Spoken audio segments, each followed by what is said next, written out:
Hello बच्चों, कैसे हो आप लोग। तो आप सभी को मेरा good morning, good afternoon, good evening. तो आप सभी का मेरे चैनल दीपक पाठक क्लासेस पर स्वागत है। और अब सब बच्चे मुझसे पढ़ रहे हैं सीए फाउंडेशन का लॉ, इंडियन कॉन्ट्रैक्ट एक्ट, जो कि चल रहा है अभी यूनिट नंबर 1। और आज हमारा 8वां लेक्चर है इस यूनिट का। आप लोग भी सोच रहे होंगे सर ये यूनिट तो खत्म ही नहीं हो रहा। तो मेरे प्यारों, ये यूनिट बहुत बड़ा यूनिट है और लगभग लगभग इंडियन कॉन्ट्रैक्ट एक्ट के सारे इंपॉर्टेंट प्रोविजन इसी यूनिट के अंदर कवर्ड है। अगले वो जो यूनिट्स आने वाले हैं, उन अगले यूनिट्स में हम इसी यूनिट से रिलेटेड बहुत सारे वर्ड्स जो है वो दोबारा से डिटेल में सीखने वाले हैं। तो चलें जी, ज़्यादा समय इंतजार आप लोगों का ना करवाएं, ज़्यादा समय वेस्ट ना करें, हम लोग स्टार्ट कर देते हैं आज की क्लास। उससे पहले एज यूजुअल हमारी रिवीजन, फास्ट फॉरवर्ड रिवीजन करवाऊंगा। तो आप लोगों की किताब वगैरह जो भी है वो आपके सामने होनी चाहिए। तो बेटे, इंडियन कॉन्ट्रैक्ट एक्ट हमारा कब स्टार्ट हुआ था? 1 सितंबर 1872 को पूरे भारतवर्ष में एप्लीकेबल होता है ये act, including in the state of Jammu and Kashmir. Contract की डेफिनेशन क्या होती है? सेक्शन नंबर 2 और क्लॉज एच ये बात बोलता है, an agreement which is enforceable by law is called contract. तो सर एग्रीमेंट कैसे बनता है? तो एग्रीमेंट की भी डेफिनेशन है, सेक्शन नंबर 2 क्लॉज ई कहता है, every promise, every set of promise forming consideration for each other is called agreement. Promise की भी एक डेफिनेशन थी, when an offer is accepted it becomes promise. Sir agreement कितने टाइप के होते हैं? 2 टाइप के एग्रीमेंट होते हैं, एक सोशल एग्रीमेंट, एक बिजनेस एग्रीमेंट। सोशल एग्रीमेंट में पार्टी की कभी भी इंटेंशन नहीं होती है कि वो आपस में कोई लीगल रिलेशन बनाए, तो पक्की बात है एनफोर्सेबल बाय लॉ नहीं होगा, कॉन्ट्रैक्ट नहीं होगा। और अगर आप बिजनेस एग्रीमेंट की बात करते हो तो बिजनेस एग्रीमेंट में पार्टी की इंटेंशन हमेशा रहती है कि वो लीगल रिलेशन को बनाए, एनफोर्सेबल बाय लॉ होगा और कॉन्ट्रैक्ट भी होगा। तो यहां से एक कंक्लूजन हमारा क्या निकलता है? All contracts are agreement but all agreement are not contract. Generally social agreement are not contract, business agreement are contract. तो ये टाइप्स ऑफ एग्रीमेंट साइड किया हमने, फिर हमने टाइप्स ऑफ कॉन्ट्रैक्ट की बात करी। कॉन्ट्रैक्ट मैंने आप लोगों को 3 तरीकों से एक्सप्लेन किए थे, एक on the basis of creation, एक on the basis of enforceability और एक on the basis of performance. On the basis of creation के अंदर हमने 5 तरीकों के कॉन्ट्रैक्ट होते हैं, मतलब अभी क्रिएट कर रहा है। तो 5 कौन कौन से नाम थे? पहला एक्सप्रेस कॉन्ट्रैक्ट था, दूसरा इम्प्लाइड था, तीसरा टैसिट, चौथा क्वाजी कॉन्ट्रैक्ट, पांचवा e commerce contract. Express contract में आप अपने कॉन्ट्रैक्ट को एक्सप्रेसली बनाते हो, या तो ओरली या तो राइटिंग में बना सकते हैं। इम्प्लाइड में शब्दों का इस्तेमाल नहीं होता, वहां पर इम्पोज्ड बाय लॉ होता है। कुली वाला आपको एग्जांपल दिया था। टैसिट कॉन्ट्रैक्ट कंडक्ट से होता है, एग्जांपल था withdrawal of cash from ATM machine, coin operated telephone machine, weight measurement machine, fall of hammer in auction sale. Quasi contract मैंने कहा था हम यूनिट नंबर 6 के अंदर पढ़ेंगे। E commerce contract Amazon, Flipkart वगैरह पे बनने वाले कॉन्ट्रैक्ट ई कॉमर्स कॉन्ट्रैक्ट होते हैं। आजकल लगभग लगभग सारे कॉन्ट्रैक्ट ऑनलाइन वाले सब ई कॉमर्स कॉन्ट्रैक्ट है। क्रिएट हो गया तो जरा चेक कर ले एनफोर्सेबल बाय लॉ है या नहीं है। 6 बातें वहां पड़ी थी। वैलिड कॉन्ट्रैक्ट हो सकता है, वॉइड एग्रीमेंट हो सकता है, वॉइड कॉन्ट्रैक्ट हो सकता है, इलीगल कॉन्ट्रैक्ट हो सकता है, वॉइडेबल हो सकता है और अनएनफोर्सेबल हो सकता है। तो सर आपने जब क्रिएट किया है तो चेक कर लो वैलिड कॉन्ट्रैक्ट कैसे क्रिएट होता है। 10 पॉइंट बताए थे, प्रॉपर ऑफर, उसकी acceptance, intention to create legal relation. यहाँ एक केस स्टडी थी, welfare versus welfare. Capacity to contract, every person in this world are capable to enter into a valid contract except minor unsound mind person disqualified by law। चौथा consideration, Latin word quid pro quo, something in return। पांचवा free consent, consensus addendum, same mind same sense, certainty, lawful purpose, possible to perform, agreement not declared void by law। और 10वां other requirement of other law। 10 के 10 पूरे करो, contract valid है। नहीं तो क्या है? आगे आने वाले 5 पॉइंट, या तो वॉइड एग्रीमेंट हो जाएगा या वॉइड कॉन्ट्रैक्ट हो जाएगा। वॉइड एग्रीमेंट क्या होता है सर? वॉइड ऑफ इनिशियो बोलते हैं, void from very beginning. All well. तो ऐसे एग्रीमेंट जो यूजलेस एग्रीमेंट है उनको वॉइड कहते हैं। जैसे अगर आप बिना कंसिडरेशन एग्रीमेंट करो, अनसर्टेन करो, इम्पॉसिबल टू परफॉर्म करो, अनलॉफुल करो, एग्रीमेंट विद माइनर कर रहे हो, तो ये सब वॉइड एग्रीमेंट होते हैं। सर तीसरा वॉइड कॉन्ट्रैक्ट, ये क्या होता है? It means the contract which ceases to be enforceable by law. ये शब्द बहुत इंपॉर्टेंट है, सीजेस टू बी एनफोर्सेबल मतलब जब हम कॉन्ट्रैक्ट बना रहे थे तब ये वैलिड था, परफॉर्मेंस से पहले कुछ इम्पॉसिबिलिटी आ गई जिसकी वजह से कॉन्ट्रैक्ट को परफॉर्म कर पाना दोनों पार्टी के लिए मुश्किल है। तो दोनों में से कोई आपस में लीगल एक्शन भी नहीं ले सकता। एक एग्जांपल दिया था फार्मर का। फार्मर मैं था, मैंने किसी बिजनेस पर्सन को बोला कि अपने खेतों के सारे आलू मैं 2 महीने बाद आपको बेचूंगा। उसने मुझसे 5 रुपए पर केजी का वादा किया, लेकिन परफॉर्मेंस से पहले जब मैं आलू की डिलीवरी करने वाला था उससे पहले बहुत बारिश आई जिसकी वजह से खेतों में बाढ़ आई और सारे आलू बह गए, खराब हो गए। तो क्या अब मैं डिलीवरी कर पाऊंगा? नहीं। क्या बिजनेस पर्सन मेरे ऊपर लीगल एक्शन ले सकता है? बिल्कुल नहीं ले सकता, क्योंकि एक नेचुरल कैलेमिटी है। इसको कहते हैं सुपरवेनिंग इम्पॉसिबिलिटी। यूनिट नंबर 3 में एक बहुत बड़ा टॉपिक इसका आता है। फिर सर वॉइडेबल कॉन्ट्रैक्ट क्या होता है? सर वॉइडेबल कॉन्ट्रैक्ट ऐसे कॉन्ट्रैक्ट होते हैं जब पार्टी की कंसेंट फ्री नहीं होती, वॉइडेबल कहते हैं। इसको आप कैंसिलेबल भी बोल सकते हो। All well. तो जिसने कंसेंट ऑब्टेन की है गलत तरीके से उसको डिफेंडेंट बोलते हैं, जिसकी कंसेंट ऑब्टेन की गई है उसको एग्रीव्ड बोलते हैं। कॉन्ट्रैक्ट वॉइडेबल है। Aggrieved party at the option of aggrieved party can take legal action against defendant party in the court of law. ठीक है जी। फिर हमने बात करी इलीगल की। तो इलीगल क्या होते हैं? सर वॉइड भी होते हैं इलीगल और पनिशेबल भी होते हैं। मतलब इलीगल के अंदर सजा भी मिलेगी, वॉइड में सजा नहीं मिलती generally. All well. Unenforceable contract की हमने बात करी। ये वो कॉन्ट्रैक्ट होते हैं जो हर मामले में ठीक होते हैं बट कुछ टेक्निकल मिस्टेक होने की वजह से इसकी एनफोर्सेबिलिटी उल्टी हो जाती है, मतलब अनएनफोर्सेबल। जैसे मैंने एक चेक साइन करा, मैंने गलती से गलत सिग्नेचर कर दिए, डेट मैंने गलत लिख दी, या कोई एग्रीमेंट बनाया जिसमें मैंने स्टाम्प ड्यूटी नहीं लगवाई, या कोई ऐसे एग्रीमेंट जिसपे लिमिटेशन पीरियड जो है वो हो चुका है। मैंने आपको बताया था क्रेडिटर अगर किसी डेटर को उधार देता है, डेटर ने ड्यू डेट पर पैसे नहीं दिए, क्रेडिटर पर 3 साल का समय है लीगल एक्शन लेने का, नहीं ले पाता क्रेडिटर, तो अब दोनों के बीच का एग्रीमेंट अनएनफोर्सेबल हो गया। All well. ये types of contract on the basis of enforceability थे। तीसरा क्या था? On the basis of performance. On the basis of performance दो टाइप के कॉन्ट्रैक्ट होते हैं, executed, executory. Executed ED, end में ईडी, ईडी मींस पास्ट में परफॉर्मेंस कर दी दोनों पार्टी ने, मतलब ऐसे कॉन्ट्रैक्ट जिसमें बोथ पार्टी ने अपनी परफॉर्मेंस कर दी है, एग्जीक्यूटेड। एग्जीक्यूटरी में दोनों में से अभी किसी पार्टी ने परफॉर्मेंस नहीं करी है, बस अभी एग्रीमेंट बना है। एग्जीक्यूटरी के कुछ पॉइंट है, उसको आप इसके अंदर एक यूनिलेटरल होता है, वन साइडेड, और एक बाइलेटरल होता है। All well. फिर इसके आगे हम लोग बढ़े, मैंने आपको बताया कि एग्रीमेंट कैसे बनता है, ऑफर प्लस एक्सेप्टेंस से। तो अब पूरा का पूरा टॉपिक आपका ऑफर और एक्सेप्टेंस का स्टार्ट हुआ। ऑफर में सबसे पहले मैंने आपको ऑफर की डेफिनेशन बताई, section number 2 clause A. When one person signifies his willingness to do or abstain from doing with a view to obtain the assent of other person is called offer. All well. तो offer के कुछ main important definition के point क्या थे? कम से कम 2 लोगों का होना जरूरी है।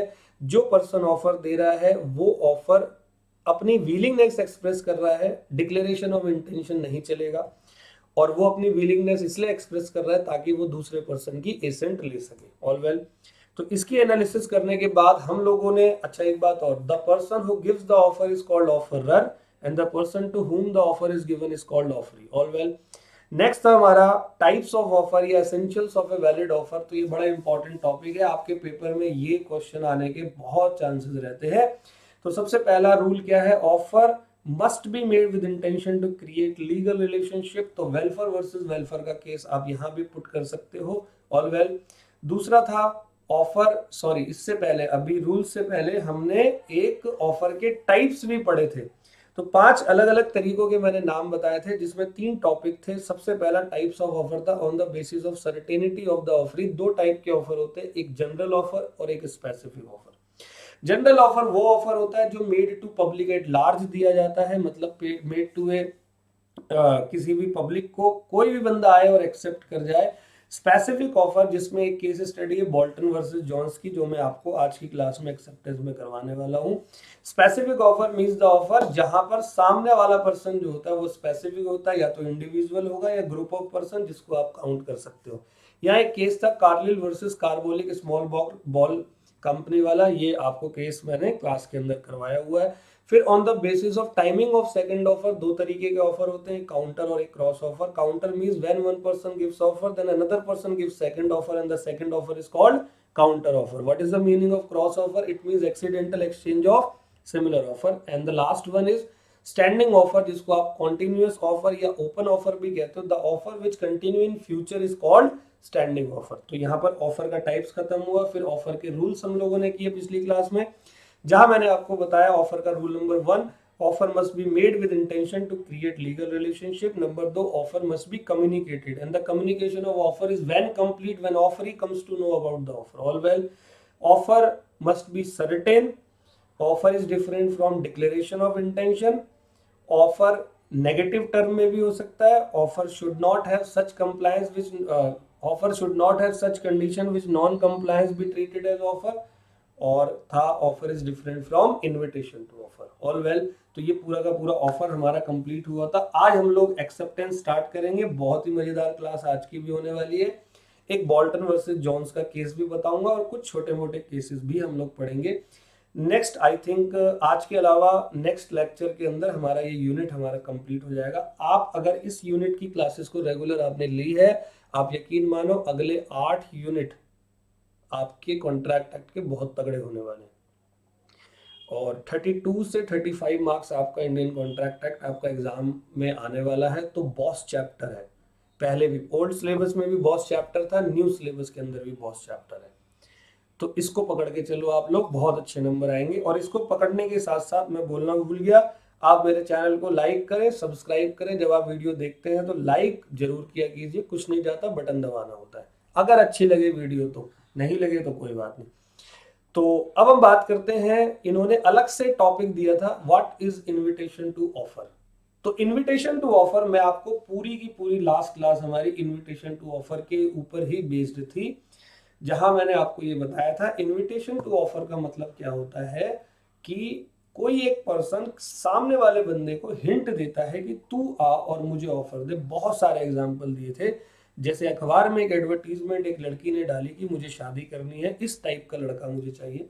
10,000 लोगों ने वो अखबार की एड पढ़ी। अगर वो लड़की की तरफ से ऑफर होता और 10,000 लड़के एक साथ एक्सेप्टेंस देने पहुंच जाते, offer plus acceptance is equal to agreement, enforceable by law हो जाता, कॉन्ट्रैक्ट हो जाता। एक से ही शादी करती 9,999 लोग, क्या लड़की पर केस करते? तो ये गड़बड़ हो जाती। तो इसीलिए यहाँ पर बोला गया है कि लड़की ने जो एडवर्टीजमेंट दी थी अखबार के अंदर, वो एक इनविटेशन टू ऑफर थी। वो इनवाइट कर रही थी लोगों को कि आप में से कोई भी आए और मुझे ऑफर दे, मुझे जिसको जो लड़का पसंद आएगा मैं उसको एक्सेप्टेंस दूंगी, नहीं पसंद आया तो नहीं दूंगी। ये पहला एग्जाम्पल था। दूसरा एग्जाम्पल मैंने दिया था कि ऑक्शन सेल के अंदर मान लो कि कोई नीलामी होनी है, तो नीलामी के लिए ऑक्शनीर बुलाए जाएंगे। ऑक्शनीर मतलब बिडर्स बुलाए जाएंगे। बिडर्स मतलब जो बोली लगाएंगे उस सामान के लिए। तो कई सारे बिडर्स नीलामी के लिए आए, लेकिन सामान कितने को बेचा जाएगा? वो बंदा जो सबसे हाईएस्ट बोली लगाएगा, मतलब वो जो सबसे हाईएस्ट ऑफर देगा, और बाकी लोग अपने अपने घर जाएंगे खाना पीना खा के। समझ में आई बात? या कोई कंपनी अपने प्रोस्पेक्टस को इश्यू कर रही है, अगर आपको ये नॉलेज है, एक कंपनी मान लो प्रोस्पेक्टस इश्यू कर रही है, अपना शेयर मार्केट में जारी कर रही है, लोगों से पैसे मांग रही है। तो इसको थोड़ा मैं अच्छे से बताता हूँ। मान लो एक कंपनी है टाटा की, और टाटा कंपनी ने पब्लिक से बोला कि आप हमें 10,000 करोड़ रुपए दें। तो पब्लिक स्टॉक मार्केट के जरिए टाटा कंपनी में पैसे लगाती है। तो टाटा ने अपना क्या जारी करा? प्रोस्पेक्टस जारी करा। अब प्रोस्पेक्टस क्या होता है भाई? पब्लिक, चलो टाटा तो नामी कंपनी है, आप भी जानते हो मैं भी जानता हूं। मान लो टाटा की जगह कोई एबीसी लिमिटेड होती, कोई ऐसी कंपनी एबीसी लिमिटेड, जिसको अभी कोई जानता ही नहीं।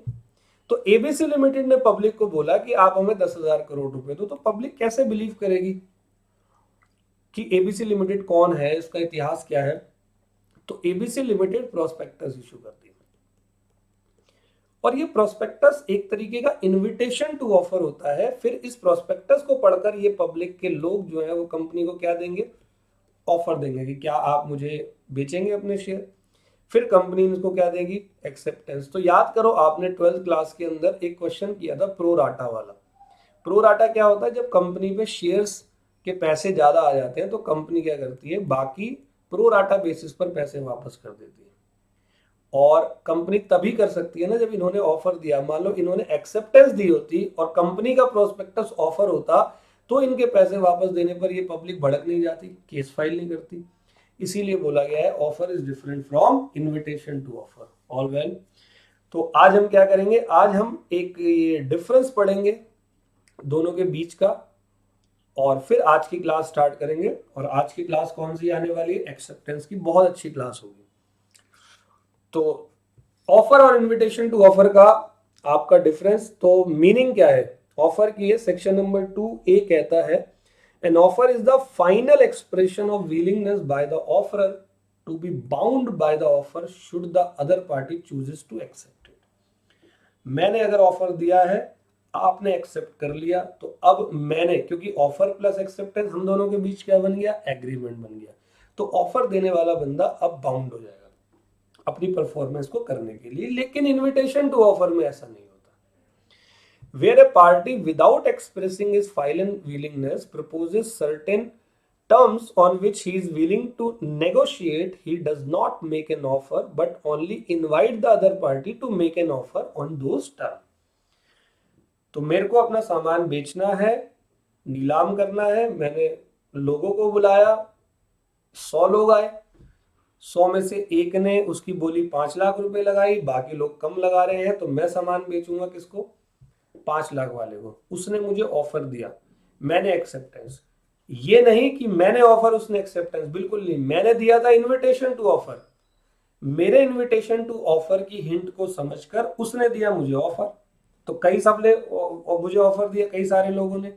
उन कई सारे लोगों में से जो हाईएस्ट बिडर था उसको मैंने एक्सेप्ट किया, तो यहां पर हमारा एग्रीमेंट हुआ। All well invitation to offer में। अब intention of the party offer में क्या होता है, if a person who makes the statement, जो स्टेटमेंट दे रहा है उसकी इंटेंशन होती है हमेशा कि अगर सामने वाले ने एक्सेप्ट किया तो मैं बाउंड हो जाऊंगा। लेकिन इनविटेशन टू ऑफर में if a person has the intention of negotiating on terms, it is called invitation to offer. Invitation मतलब नेगोशिएशन करेंगे बैठकर, अभी पक्का एग्रीमेंट हम नहीं बना रहे। मैं तुझे न्योता दे रहा हूं कि तू आ और तू मुझे एक ऑफर दे। तेरा ऑफर मुझे सही लगेगा मैं एक्सेप्ट करूंगा, नहीं लगेगा नहीं करूंगा। फिर बात होती है सीक्वेंस की। अब सीक्वेंस की बात क्या होती है, an offer can not be an act precedent to invitation to offer. Precedent मतलब होता है पिछला, मतलब अगर हम ऑफर दे रहे हैं ना, तो ये ऑफर अब डायरेक्टली सीधा सामने वाला पर्सन मुझे क्या देगा इस ऑफर के बदले में, एक्सेप्टेंस देगा। कह रहा है an offer can not be an act precedent to invitation to offer. ये ऐसा एक्ट नहीं है जो इनविटेशन टू ऑफर के पीछे हो, बिल्कुल नहीं। लेकिन हाँ, इनविटेशन टू ऑफर हमेशा ऑफर के पीछे होता है। जैसे कि ए ने इनवाइट किया कि आ जाओ भाई, मेरी दुकान खुली हुई है, आ जाओ, जिसको भी सामान खरीदना आ जाओ, मेरी शॉप खुली है 10 से 6 तक, ऑलवेज शॉपिंग मॉल में। बी शॉपिंग मॉल के अंदर उसकी दुकान में आया और बी ने क्या दिया, ऑफर। तो ये ऑफर कब आया होगा, वो इनविटेशन टू ऑफर के पीछे प्रेसिडेंट ऑफर है। पहले इनवाइट किया फिर ऑफर। लेकिन जब बात ऑफर की आती है तो वो ऑफर हमेशा क्या रहता है, वो आगे रहता है, वो कभी भी इनविटेशन टू ऑफर के प्रेसिडेंट नहीं होता। प्रेसिडेंट मतलब पिछला। All well.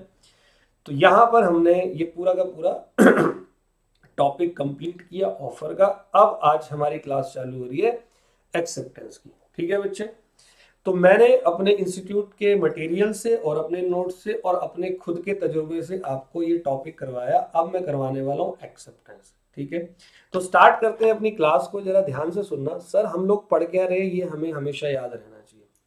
हम लोग पढ़ रहे हैं इंडियन कॉन्ट्रैक्ट एक्ट, और इंडियन कॉन्ट्रैक्ट एक्ट के अंदर मैंने आपको सबसे पहले बताया था कि कॉन्ट्रैक्ट को बनाने के लिए एक तो चाहिए होता है ऑफर, और दूसरा होता है एक्सेप्टेंस। और जैसे ही ऑफर और एक्सेप्टेंस बन जाता है तो उसको क्या कहते हैं आप? एग्रीमेंट। ऐसे एग्रीमेंट जिस पर आप लीगल एक्शन ले सको, मींस एनफोर्सेबल बाय लॉ हो, वो क्या हो जाता है? कॉन्ट्रैक्ट। तो ये तो समझ में आ गया। फिर मैंने पूरी बाल की खाल निकाली कि ऑफर किस तरीके का होता है, ऑफर की डेफिनेशन क्या होती है, ऑफर के टाइप्स क्या होते हैं, ऑफर के एसेंशियल्स क्या होते हैं। All well. अब इसी तरीके से मैं आपको पढ़ाने वाला हूं एक्सेप्टेंस की मीनिंग क्या होती है और एक्सेप्टेंस के रूल्स क्या होते हैं। इसके अलावा और भी एक दो टॉपिक है, revocation of offer and acceptance, और रिवोकेशन ऑफ ऑफर यानी कि लैप्स ऑफ ऑफर भी बोलते हैं इसको। तो ये पूरे के पूरे टॉपिक अभी आगे आएंगे। फिलहाल आपको ये एक्सेप्टेंस समझना है, ये एक्सेप्टेंस क्या होता है। तो बेटे बहुत अच्छा, एक्सेप्टेंस का सिंपल मतलब होता है, acceptance means positive reply by the offering. अब ये ऑफरी कौन होता है? तो मैंने आपको बताया था कि ए और बी है। ए ने अगर ऑफर दिया है तो ए को हम बोलेंगे offeror, and the person to whom the offer is given is called offeree. जिसको ऑफर दिया गया है उसको ऑफरी बोलते हैं, और जिसने ऑफर दिया वो ऑफरर है। तो ए ने ऑफर दिया, मान लो ऑफर दिया कि would you like to buy my car for ₹1,00,000। तो बी का रिप्लाई था कि yes I will buy your car for ₹1,00,000। तो बी ने यहां पर क्या दिया? Positive reply. और जैसे ही पॉजिटिव रिप्लाई दिया वो क्या बन गया? एक्सेप्टेंस। और ऑफर प्लस एक्सेप्टेंस आपस में एग्रीमेंट बन गए। चेक किया जाएगा कि ये बिजनेस एग्रीमेंट है या सोशल। आपको लग रहा है ना एक कार को खरीदना और बेचना बिजनेस एग्रीमेंट, तो ऑटोमेटिकली एक्सेप्टेंस देते ही ये चीज क्या बन गई? ये चीज बन गई कॉन्ट्रैक्ट। ठीक है। अब यहां पर जब एक्सेप्टेंस दी जा रही है तो एक्सेप्टेंस के भी कुछ रूल्स हैं। एक्सेप्टेंस के भी कुछ रूल्स हैं। तो पहले मैं आपको अपनी तरफ से बता रहा हूं, फिर नोट्स में, और फिर इंस्टीट्यूट के मटेरियल से। ठीक है। तो पूरा पक्के तरीके से हम लोग पढ़ रहे हैं इसको, वर्ड टू वर्ड पढ़ रहे हैं। मुझे लग रहा है कि इसलिए थोड़ा सा टाइम भी लग रहा है, लेकिन इस यूनिट में टाइम लगता है, ऑलवेज लगता है। नॉर्मली भी हम इस यूनिट को अगर करते हैं तो लगभग लगभग 7 लेक्चर इस यूनिट के अंदर हमारे लग जाते हैं। और रेगुलर क्लास में, तो रेगुलर क्लास में क्या होता है, थोड़ी सी बातें बातें भी होती है, थोड़ा टाइम वहां लग जाता है, इसीलिए यहाँ पर थोड़ा सा ये जल्दी हो रहा है। तो acceptance means positive reply by the offeree. तो एक्सेप्टेंस के कुछ रूल्स भी होते हैं। तो रूल्स अबाउट एक्सेप्टेंस क्या कहता है? सबसे पहला रूल, एक्सेप्टेंस जो भी सामने वाला बंदा दे रहा है वो अनक्वालिफाइड होनी चाहिए। अनक्वालिफाइड का मतलब होता है बेटे, क्वालिफाइड का मतलब होता है शर्तों के साथ। तो अनक्वालिफाइड मतलब बिना शर्त के। ठीक है। खुद ही सोचो, ये ए है, ये बी है। ए ने ऑफर दिया कार बेचने के लिए 1,00,000 में। तो बी क्या बोलेगा? बी बोलेगा yes I will buy your car for ₹1,00,000। लेकिन मान लो बी ने यहां से ये बोला कि yes I will buy your car but for ₹99,999। कितने में ऑफर दिया था? 1,00,000 रुपए में। और बी ने कितने में एक्सेप्टेंस दी? 99,999। अब आप बोलोगे छोड़ना, 1 रुपए से क्या फर्क पड़ रहा है, जाने दे। बेटा 1 रुपए से बहुत फर्क पड़ता है। अब मान लो यहां पर पेट्रोल बेचने की बात होती 40 रुपए लीटर, सामने वाला पर्सन बोलता 39 रुपीज। अब आप बोलोगे 1 रुपए से क्या फर्क पड़ता है? आपको पता है पेट्रोल की कितनी क्वांटिटी थी? 100 करोड़ लीटर पेट्रोल। तो 100 करोड़ रुपए का फर्क पड़ गया। 1 रुपए का भी फर्क होता है, इसीलिए मैंने जानबूझ के आपको इसका रिप्लाई 99,999 दिया। तो बी ने यहां पर एक्सेप्टेंस तो दी, लेकिन ये एक्सेप्टेंस कंडीशनल एक्सेप्टेंस थी। और याद करो ऑफर के टाइप्स का second number on the basis of timing of second offer का पहला पॉइंट जहां मैंने बताया था, क्या आप अपनी मम्मी के साथ कभी सब्जी मंडी गए हो? तो मम्मी को ऑफर दिया सब्जी वाले ने 100 रुपए, और मम्मी ने छूटते ही आंसर दिया 80 रुपए लगा लो। ए ने यहां पर ऑफर दिया 1 लाख, बी ने एक्सेप्टेंस दी 99,999। क्या लगता है आपको, ये काउंटर ऑफर नहीं हो गया? यस। तो rule number 1, acceptance must be unqualified और unconditional, otherwise it will become counter offer. समझ में आ गया? कोई दिक्कत, कोई परेशानी? बिल्कुल नहीं। तो रूल नंबर 1 मैंने आपको यहां से समझा दिया। अब रूल नंबर 2 के लिए, और क्योंकि रूल नंबर 2 बहुत बड़ा है बेटे, ध्यान से सुनना, ये रूल नंबर 2 आपके अगले टॉपिक्स, बुक के टॉपिक्स, जो बड़े बड़े टॉपिक्स है उनको कवर करेगा। आप थोड़ा ध्यान से सुनना, मैं नोट्स पर जा रहा हूं। आ जाओ जी। तो यहां तक हमने पढ़ लिया था ऑफर में भी कंडीशनल तक। अब हम बात करेंगे एक्सेप्टेंस की। तो ये एक्सेप्टेंस क्या कहता है? तो एक्सेप्टेंस का सबसे पहले मीनिंग है, सबसे पहले एक्सेप्टेंस का मीनिंग है consent to the offer. Acceptance means consent to the offer, offer की consent. When the person to whom the proposal is made signifies his assent, सामने वाले बंदे ने हाँ बोल दिया, there to the proposal is said to be accepted. ठीक है, तो एक्सेप्टेंस के कुछ रूल्स होते हैं। तो रूल नंबर 1 कहता है एक्सेप्टेंस मस्ट बी अनक्वालिफाइड और एब्सोल्यूट। हमारी एक्सेप्टेंस जो है वो अनक्वालिफाइड और एब्सोल्यूट होनी बहुत जरूरी है। समझ में आ गई बात?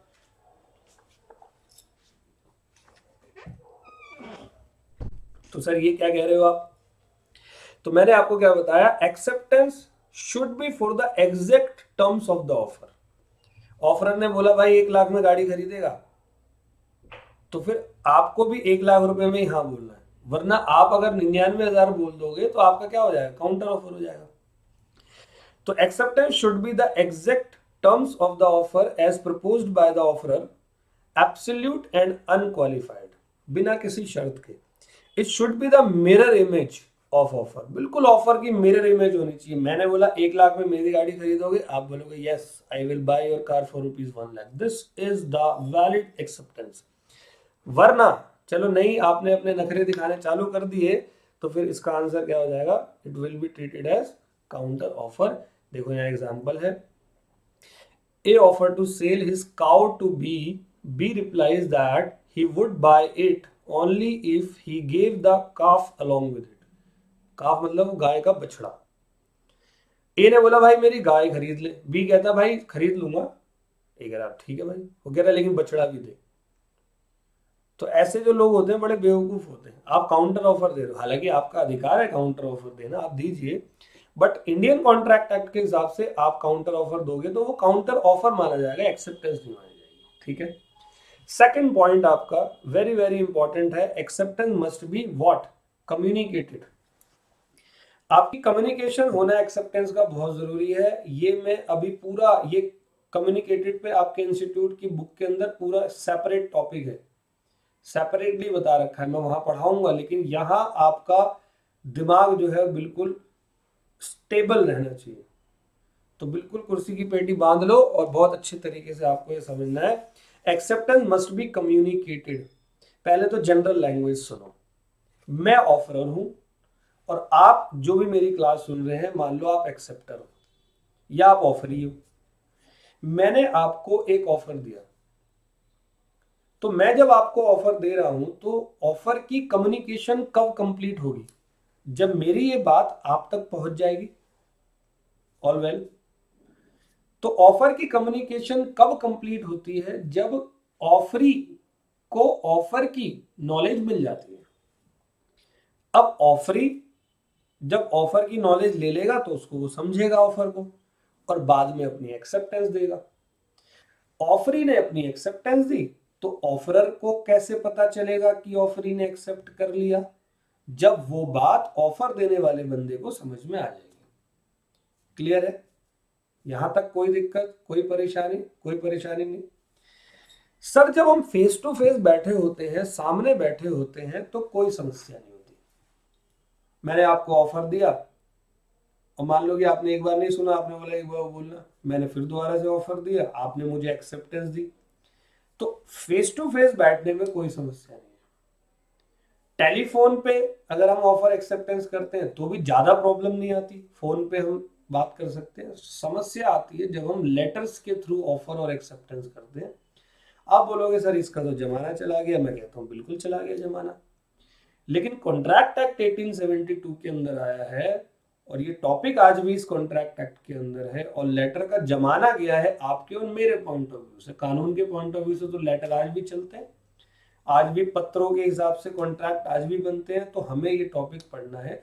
अब मैं ये बार बार क्यों कह रहा हूं पत्रों के उससे लेटर से, तो बेटा लेटर्स में होता है क्या, बहुत समय लगता है।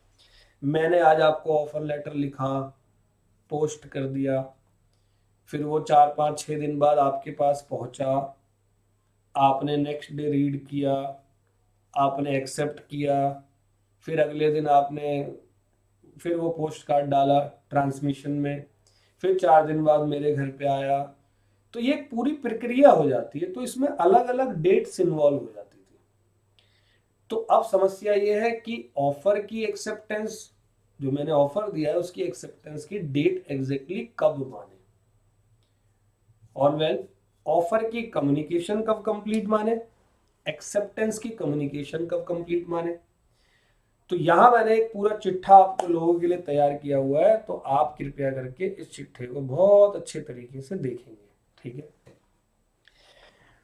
एक एक करके स्टेप बाय स्टेप मैं आपको कुछ बताना चाहूंगा, आप अपने मन में इसका रट्टा मार लेना, और रट्टा नहीं मारो तो समझ जाना आपके साथ दिक्कत हो जाएगी।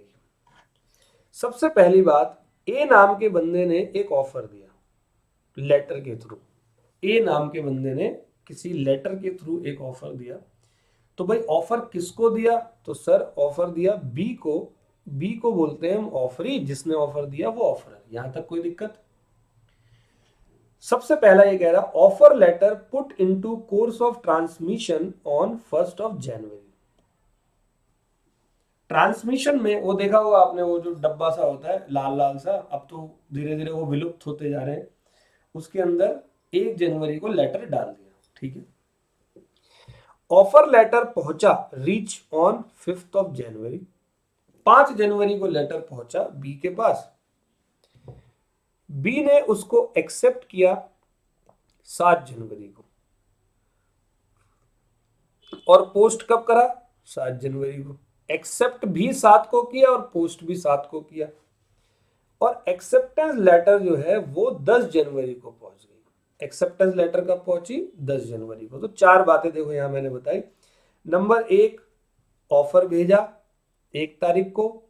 नंबर 2, ऑफर पहुंचा 5 तारीख को। नंबर 3, ऑफर एक्सेप्ट किया 7 तारीख को और पोस्ट भी सेम डे कर दिया। नंबर 4, ऑफर लेटर का एक्सेप्टेंस लेटर पहुंचा 10 जनवरी को, ठीक है। तो सबसे पहला आपसे यहां पर क्वेश्चन ये है कि ऑफर की कम्युनिकेशन कब कंप्लीट होती है। ऑफर की कम्युनिकेशन किस चीज की, ऑफर की कम्युनिकेशन कब कंप्लीट होती है, सबसे पहला प्रश्न आप लोगों से ये है। तो ध्यान से सुनेंगे आप लोग।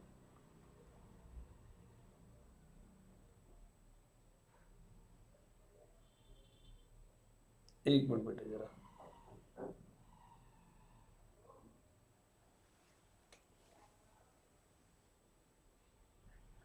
हाँ जी सर, बढ़िया सर बढ़िया।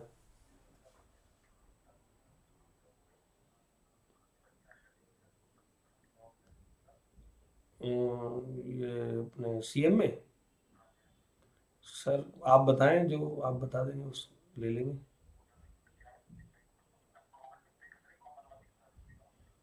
सर मैं सोच रहा हूँ कि उनका, नहीं अभी तो उनका आज लॉ की थी, कल टैक्सेशन की होगी। Hello, hello, hello, hello.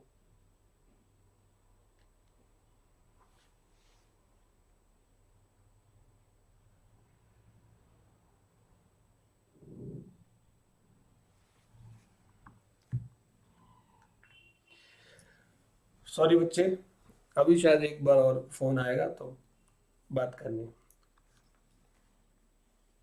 हाँ जी सर। जी सर, मैं कह रहा था कि आज तो लॉ की थी, कल टैक्सेशन की होगी। सर अभी उनका एचपी हुआ है और रजिस्ट्रेशन। हाँ, कोई फायदा नहीं है उसका। सर एथिक्स हो गया आज कंप्लीट, तो मैं दूसरा कराऊंगा उनके जो कॉमन टॉपिक है सीएमए वालों के, अनकॉमन वाले।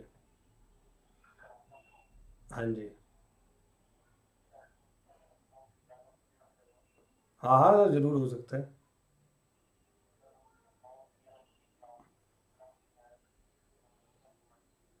ठीक है। Done sir, done.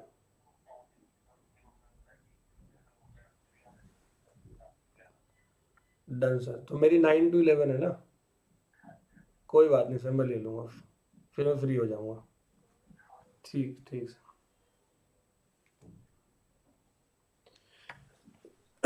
सॉरी बच्चे। ओके। तो अब यहाँ है, communication of offer is complete on 5 तारीख। तो ऑफर की कम्युनिकेशन कब कंप्लीट हुई? 5 तारीख, क्योंकि ऑफर ही को पता लग गया 5 तारीख को। अब प्रश्न आपका ये है, कम्युनिकेशन एक्सेप्टेंस की कब कंप्लीट हुई? Communication of acceptance is when completed. ठीक है। तो सबसे पहले यहां लिखा है एज अगेंस्ट द ऑफर और प्रपोजर। ये लाइन क्या है गुरुजी? पहले ये बताओ, दोनों में ऑफरर कौन है? जल्दी बताओ, दोनों में ऑफरर कौन है? ये ऑफरर है। और ऑफरी कौन है? ये ऑफरी है। ये कह रहे हैं कम्युनिकेशन ऑफ एक्सेप्टेंस कब कंप्लीट हुई? अगेंस्ट द ऑफरर और प्रपोजर। ऑफरर और प्रपोजर के अगेंस्ट में। ऑफरर ये है, ठीक है। वर्ड क्या डाला इन्होंने? अगेंस्ट डाला। बेटे मैं आपको एक पूरा तरीका बता रहा हूं, ठीक है, ये फॉर्मूला है इस चीज का। क्या बोला? अगेंस्ट द ऑफरर, आपकी बुक में भी यही लिखा होगा, अगेंस्ट द ऑफरर। ऑफरर ये है, तो इसके अगेंस्ट में कौन है? इसके अगेंस्ट में ये बंदा है। बात किसकी कर रहा है? कम्युनिकेशन ऑफ एक्सेप्टेंस की। तो देखो, ऑफर के ये दोनों नीचे वाले, ये और ये दोनों डेट, नीचे वाली जो डेट है ये ऑफर की है, और जो ऊपर वाली डेट है ये डेट किसकी है? ये एक्सेप्टेंस की डेट है। तो ऑफरर के अगेंस्ट में है ये बंदा, और बात एक्सेप्टेंस की कर रहा है, तो एक्सेप्टेंस की डेट क्या हो गई? 7 Jan। समझ में आ गया? एक बार और रिपीट कर रहा हूं, ध्यान से सुनना। मैं ये कह रहा हूं,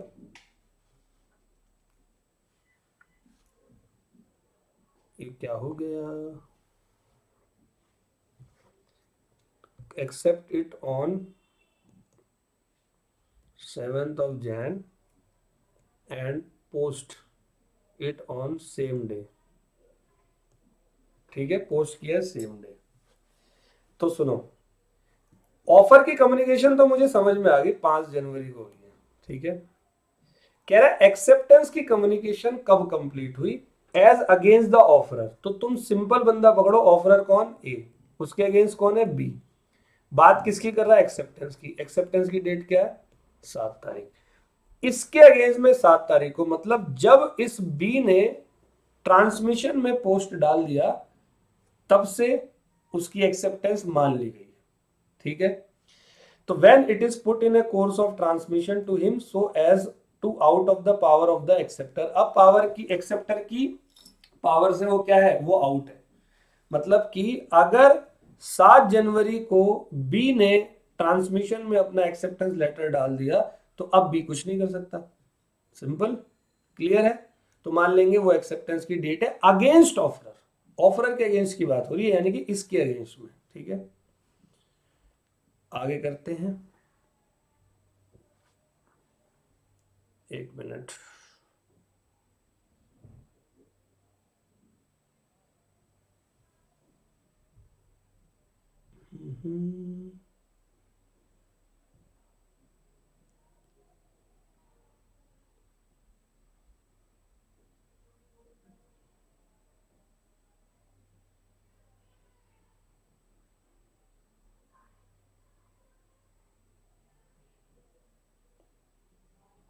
एक मिनट बेटा थोड़ा।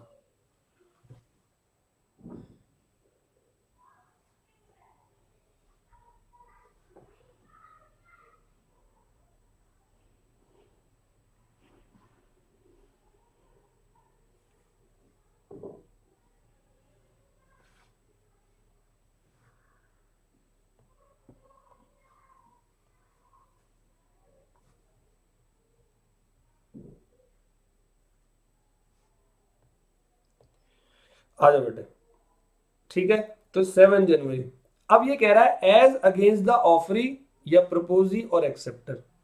ऑफरी के अगेंस्ट में कब है? तो ऑफरी के अगेंस्ट में क्या है? यहाँ ए था, बी था। ए कौन है? ऑफरर। बी कौन है? ऑफरी। तो ये कह रहा है एज अगेंस्ट द ऑफरी। तो ऑफरी के अगेंस्ट में कौन खड़ा है? ए। बात किसकी कर रहा है? ऑफर या एक्सेप्टेंस? एक्सेप्टेंस की बात कर रहा है तो ऊपर वाली डेट देख लो। ऊपर क्या डेट है? 10 जैन। All well. तो ये मेरा रिस्पॉन्ड नहीं कर रहा। Close the program. एक मिनट बेटे, थोड़ा प्रॉब्लम आ रही है कुछ टेक्निकल।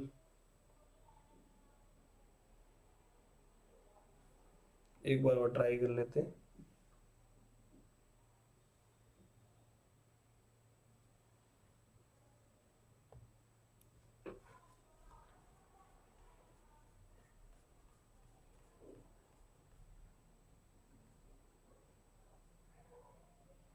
आ जाओ जी। तो ये communication of acceptance is when complete against the offeree. Against the offeree मतलब एक्सेप्टर के अगेंस्ट में कब है? तो आज ये थोड़ी सी प्रॉब्लम कर रहा है।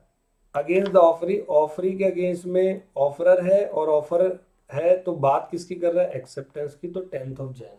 ओके बेटे, समझ में आ गया? एक बार और बताना चाह रहा हूं क्योंकि बीच में डिस्टरबेंस आ गई थोड़ी सी। तो पहले मैं आपको ये पूरा टॉपिक बता रहा हूं बेटे। ए बी, एक बार फटाफट रिवाइज कर लो। ए ने दिया ऑफर 1 तारीख को, बी पे पहुंचा 5 तारीख को। तो ऑफर की कम्युनिकेशन कब कंप्लीट हुई? 5 को। सिंपल। बी ने एक्सेप्ट किया 7 को और सेम डे पोस्ट कर दिया। तो बी की पावर से अब पोस्ट करने के बाद चला गया हाथ से, और एक्सेप्टेंस लेटर पहुंचा 7 को। नॉर्मल बात करें तो ऑफर की कम्युनिकेशन कंप्लीट होती है 5 तारीख को। एक्सेप्टेंस की कब कंप्लीट होती है? 10 तारीख को। ठीक है, लेकिन थोड़ा टेक्निकल वे में अगर आपसे पूछे, मैं आपसे ये बोलूं कि बताओ अगेंस्ट ऑफरर एक्सेप्टेंस कब कंप्लीट हुई? अगेंस्ट ऑफरर एक्सेप्टेंस कब कंप्लीट हुई? तो आप ना दिमाग लगाओ। ऑफरर कौन है? ये ए। इसके अगेंस्ट में कौन है? बी।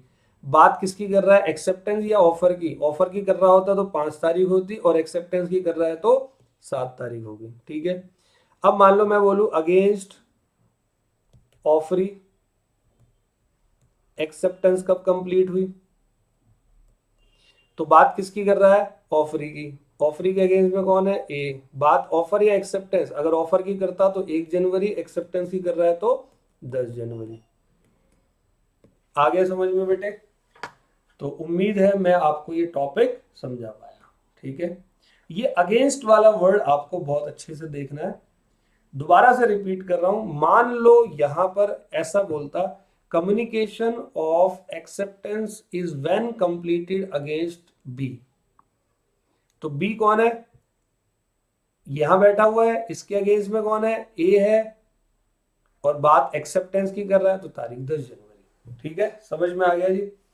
ओके, तो ये हमारा रूल नंबर 2 है। अब कुछ स्पेशल सिचुएशन भी है। स्पेशल सिचुएशन क्या है कि सबसे पहली बात, जिस बंदे ने ऑफर दिया है क्या वो पर्सन अपने ऑफर को वापस ले सकता है? जैसे कि मान लो मैंने आपको एक लेटर लिखा कि क्या आप मेरी कार खरीदोगे। लेटर आपके पास चला गया, और मैंने सोचा यार मेरी कार मेरे पापा ने मुझे दी थी, मैं क्यों बेचूं ये वो, मतलब मेरा मन बदल गया बेचने का। तो क्या मैं आपसे अपना दिया हुआ ऑफर वापस ले सकता हूं? तो यस, ले सकता हूं। कब तक ले सकता हूं? आपकी एक्सेप्टेंस देने से पहले तक ले सकता हूं, क्योंकि अगर आप एक्सेप्टेंस दे दोगे तो बन जाएगा एग्रीमेंट। क्या बन जाएगा? एग्रीमेंट। तो यहाँ गड़बड़ हो जाएगी, और एग्रीमेंट बन जाएगा तो कॉन्ट्रैक्ट हो जाएगा। तो सिंपल, ऑफर अगर मैंने दिया है तो मैं अपने ऑफर को वापस ले सकता हूं कभी भी, बट एक्सेप्टेंस मिलने से पहले। क्योंकि अगर एक्सेप्टेंस मिल गई तो बन जाएगा एग्रीमेंट, और बिजनेस एग्रीमेंट हुआ तो ऑटोमेटिकली वो कॉन्ट्रैक्ट बन जाएगा। और तब मैं परफॉर्म करने से मना करता हूं तो सामने वाली पार्टी मेरे खिलाफ केस कर सकती है। तो रिवोकेशन मतलब वापस लेना। ऑल वेल, क्या ऑफर का रिवोकेशन हो सकता है? तो the offeror may withdraw the offer before it's acceptance. तो ऊपर वाली सिचुएशन में एक्सेप्टेंस कब थी? 7 जनवरी। 7 जनवरी से पहले वो कभी भी अपने ऑफर को विड्रॉ कर सकता था। तो सर कैसे करता? आजकल के जमाने में है तो टेलीफोन कर देता, व्हाट्सएप कर देता कि यार आपको एक लेटर भेजा है, अगर मिले तो एक्सेप्ट मत करना, गलती से भेज दिया था, मेरा मन बदल गया, ये वो, ठीक है। एक्सेप्टेंस को आप कब विड्रॉ कर सकते हो? तो ऑफरी जो है वो एक्सेप्टेंस विड्रॉ कर सकता है by fastest means of communication before the offeror receive the acceptance. Offeror acceptance receive कर लेगा तो आप एक्सेप्टेंस रिवोक नहीं कर सकते। लेकिन ऑफरर को अभी एक्सेप्टेंस लेटर नहीं मिला, उससे पहले ही किसी भी फास्टेस्ट मींस ऑफ कम्युनिकेशन से आपने जो है वो विड्रॉ कर लिया तो आप कर सकते हो, कोई दिक्कत नहीं है। तो that is before 10th of Jan. ठीक है जी। कुछ और special situation, if offeree after accepted the offer fails to post it, तो एग्रीमेंट नहीं माना जाएगा, एक्सेप्टेंस नहीं मानी जाएगी। इस पर एक केस भी है, अभी मैं आपको बुक से पढ़ाऊंगा। मान लो कि मैंने एक्सेप्टेंस लेटर दे दिया, मतलब एक्सेप्टेंस दे दिया, बट एक्सेप्टेंस लेटर मैंने अपने ड्रॉवर के अंदर रख दिया और मैं पोस्ट करना भूल गया, या मैंने पोस्ट ही नहीं किया। तो क्या वो अब एक्सेप्टेंस मानी जाएगी? बिल्कुल नहीं मानी जाएगी, क्योंकि रूल नंबर 2 कहता है एक्सेप्टेंस मस्ट बी कम्युनिकेटेड, और कम्युनिकेशन तो यहाँ पर हुई नहीं, मैंने तो एक्सेप्टेंस लेकर रख दिया। तो एक्सेप्टेंस के बारे में साफ साफ कहते हैं कि अगर ऑफरी एक्सेप्ट करता है ऑफर को और पोस्ट कर देता है तो there will be no agreement. All well. और ये आगे कह रहा है, if offeree post the acceptance letter but it is lost in transit then there this will be treated as acceptance provided the acceptor has properly address it, affix correct value, postage stamp, and in fact postage at the post office। मतलब अगर offeree ने acceptance letter को post कर दिया लेकिन वो रास्ते में खो गया, बट जब पोस्ट किया था तो उसने पूरे एड्रेस पे पोस्ट किया, पूरी करेक्ट पोस्टेज वैल्यू डाली, जो भी पोस्टेज की फीस वैल्यू होती है, और बिल्कुल सही पोस्ट ऑफिस पे पोस्ट किया था, तो मतलब उसकी कोई मिस्टेक नहीं थी, तो मान लेंगे ये एक वैलिड एक्सेप्टेंस है। क्लियर है? अब आप लोग, कई बच्चे कहते हैं सर प्रूफ कौन करेगा? तो बेटा कोर्ट और जज ऐसे ही बैठे हुए हैं, वहां पर प्रूफ करने के लिए बहुत सारे जो है वो तथ्य और सबूत पेश किए जाते हैं। वो हमारी ड्यूटी नहीं है, वो हमारा काम नहीं है। प्रूफ कैसे करेंगे? हमें सिर्फ लॉ पढ़ना है कि लॉ के अंदर क्या है, लॉजिक के साथ। All well.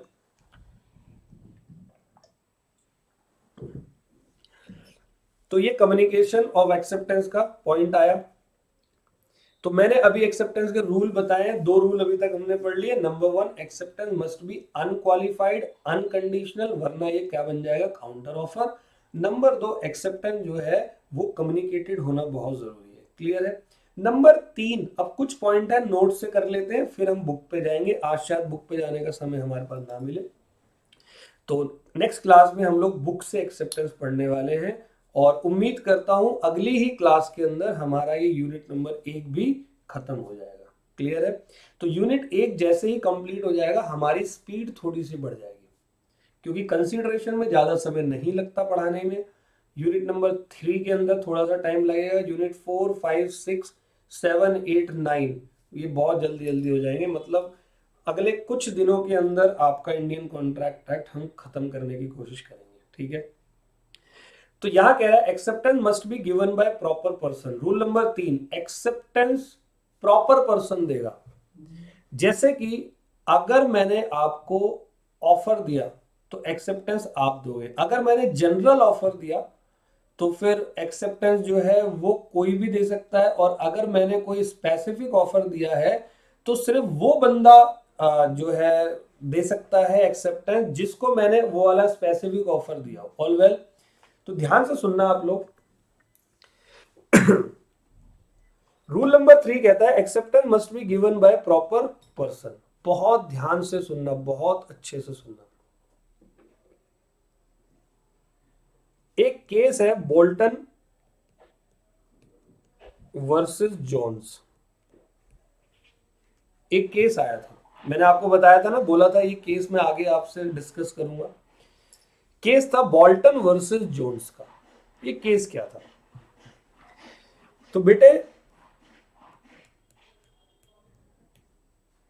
एक जोन्स नाम का पर्सन था। ये केस मैं आपको यहां पर शो भी करता हूं।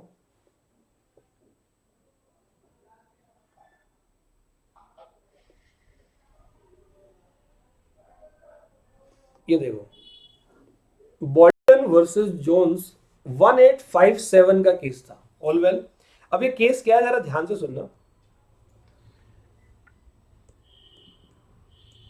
बोल्टन, यहां पर है जोन्स, ठीक है, और एक था ब्रॉक। देखो देखो, ये बोल्टन नाम का जो बंदा था, सॉरी, ये जो जोन्स था, ये जोन्स था ब्रॉक का क्रेडिटर। कौन था?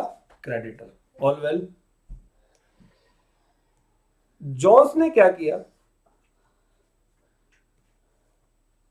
ब्रॉक के पास ऑर्डर दिया कुछ गुड सप्लाई करने के लिए। मतलब जोन्स ने ब्रॉक से बोला कि आप मुझे कुछ गुड सप्लाई करो। इससे पहले क्या हुआ था, इस बोल्टन ने ब्रॉक को जो है वो खरीद लिया था। ब्रॉक की जो जो भी ऑफिस था, बिजनेस था, इस बिजनेस को बोल्टन ने क्या किया, खरीद लिया था। और जॉन्स ने क्या किया, जॉन्स ने ब्रॉक को बोला कि भाई तुम मुझे ये गुड सप्लाई करो। ठीक है, यहां तक कोई दिक्कत? आप ध्यान से सुनना, बार बार आपका माइंड यहां जाना चाहिए कि ऑर्डर किसने दिया। जॉन्स ने ऑर्डर दिया। ऑर्डर किसको दिया? ऑर्डर ब्रॉक को दिया। और उससे पहले इस ब्रॉक को खरीद चुका था कौन? जॉनसन नाम का बंदा, सॉरी बोल्टन नाम का बंदा। अब ऑर्डर आया है तो बोल्टन ने गुड्स जो है वो सेंड कर दिए किसके पास? जॉन्स के पास। बोल्टन ने गुड्स जॉन्स को दे दिए। अब बात आती है पेमेंट की। तो जॉन्स पेमेंट देने से डिनाई कर देता है।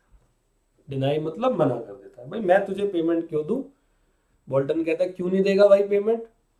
तो जॉन्स कहता है भाई तेरे और मेरे बीच में कोई एग्रीमेंट हुआ ही नहीं। तेरे मेरे बीच में कोई एग्रीमेंट नहीं है, मतलब किसी प्रकार का कोई कॉन्ट्रैक्ट नहीं है। बोल्टन कहता है भाई क्यों भाई, तू मेरे पैसे दे, मैंने तुझे सामान दिया। तो बोल्टन क्या करता है, वो जोन्स के ऊपर लीगल एक्शन लेता है। तो यहां से मशहूर हुआ case Bolton versus Jones. Court में गई बात। अब जब बात कोर्ट के अंदर जाती है तो जज साहब ने देखा, जज ने देखा कि जॉन्स ने ऑफर दिया था ब्रॉक को। तो एक बात बताओ, यहां जॉन्स ने ऑफर ब्रॉक को दिया है, मैंने आपको एक स्पेशल ऑफर बताया, स्पेसिफिक ऑफर। या तो किसी पर्टिकुलर पर्सन को देते हैं या किसी ग्रुप ऑफ पर्सन को। तो एक्सेप्टेंस हमें कौन देगा?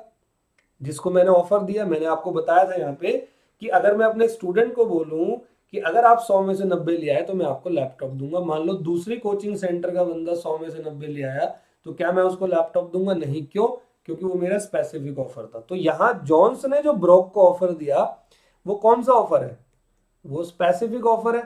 तो इसको एक्सेप्ट कौन कर सकता है? Only specific person can accept the specific offer. Bolton इसको एक्सेप्ट करने की हैसियत रखता ही नहीं है इंडियन कॉन्ट्रैक्ट एक्ट के मुताबिक, तो फिर इसने गुड्स दिया क्यों? तो बोल्टन यहां पर इस केस को जो है वो हारा on the basis of Indian contract act. जज ने ये बात बोली कि जॉन्स जो है वो लाइबल नहीं है पैसे देने को, क्योंकि जॉन्स ने ऑफर दिया था ब्रॉक को। समझ में आ गई बात? अब इस केस को पढ़ते हैं, वापस हम अपने नोट्स पे चलते हैं। नोट्स को एक बार पढ़ें ध्यान से। क्या है बेटा heading? Acceptance must be given by proper person. All well, जिसको ऑफर देंगे वो एक्सेप्ट करेगा। जनरल ऑफर दिया है तो कोई भी बंदा एक्सेप्ट कर सकता है जो टर्म्स एंड कंडीशन को फुलफिल करता हो, जैसे कार्लिल वर्सेस कार्बोलिक में था। लेकिन अगर स्पेसिफिक ऑफर दिया है तो only specific person can give the acceptance. All well, तो यहाँ 3 रूल हो गए। Rule number 1, acceptance must be unqualified, otherwise it will be treated as counter offer. Rule number 2, acceptance must be communicated. Rule number 3, acceptance must be given by proper person. Rule number 4, acceptance must be within fixed time. और अगर समय fix नहीं है तो reasonable time में आप acceptance दो। जैसे कि आपने मुझसे बोला सर आप क्या मुझे पढ़ाओगे लॉ, तो मैं आपको कितने दिन में जवाब दूं? 1 दिन 2 दिन, मान लो टाइम फिक्स नहीं था, 1 दिन 2 दिन 3 दिन, नहीं ना।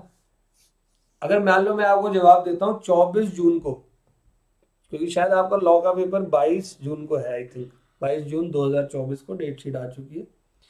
तो मैं 22 जून के बाद आपको एक्सेप्टेंस देता हूं, तो क्या वो वैलिड एक्सेप्टेंस हुई मेरी तरफ से? बिल्कुल नहीं हुई। अरे रीजनेबल टाइम का मतलब होता है 4 दिन 5 दिन, 1 हफ्ते के अंदर आप एक्सेप्टेंस दे दो। क्लियर है? और ई पॉइंट ये कहता है acceptance must be in prescribe method, मतलब ऑफरर ने बोला कि आप मुझे एक्सेप्टेंस ईमेल के जरिए दोगे तो फिर एक्सेप्टर ईमेल के जरिए ही एक्सेप्टेंस देगा। ऑफरर ने बोला आप मुझे पेमेंट आरटीजीएस करोगे या यूपीआई से पेमेंट करोगे, कैश में नहीं लेता, तो एक्सेप्टर पेमेंट आरटीजीएस या यूपीआई से ही करेगा। जिस मेथड को डिस्क्राइब किया गया उसी मेथड से आपको काम करना है। And the last one is acceptance can not president offer. तो मैंने आपको बोला कि क्या आप मेरे पास लॉ पढ़ोगे? आप कहते हो हाँ सर मैं आपसे मैथ पढ़ूंगा। मैंने आपको ऑफर क्या दिया? लॉ पढ़ाने का। आपने मुझे एक्सेप्टेंस किस चीज की दी? मैथमेटिक्स की। मैंने कहा शर्ट खरीद लो, आपने कहा सर जूते बेच दो। मतलब ऑफर को प्रेसिडेंट नहीं कर सकते एक्सेप्टेंस में। ऑल वेल, क्लियर है? तो दोबारा से रिपीट करूं, एक्सेप्टेंस क्या था? एक्सेप्टेंस के rules, acceptance must be unqualified वरना काउंटर ऑफर हो जाएगा, कम्युनिकेटेड होना चाहिए, और acceptance bye given by proper person. General offer में कोई भी एक्सेप्ट कर सकता है, स्पेसिफिक ऑफर में सिर्फ स्पेसिफिक पर्सन कर सकता है। एक्सेप्टेंस फिक्स टाइम में होना चाहिए, टाइम फिक्स नहीं है तो रीजनेबल टाइम में होगा। एक्सेप्टेंस प्रिस्क्राइब मेथड पे होगा। एंड एक्सेप्टेंस कभी भी ऑफर को काउंटर करके, सॉरी, ऑफर को प्रेसिडेंट करके नहीं दे सकते। मतलब मैं एक ए के लिए ऑफर दूं तो आप एक्सेप्टेंस बी के लिए नहीं दे सकते, आपको ए के ही एक्सेप्टेंस देनी है। ठीक है बच्चे? तो हमने आज एक्सेप्टेंस को यहाँ से पढ़ा है मेरे नोट से और मेरे एक्सपीरियंस से, मतलब मेरे एग्जाम्पल से।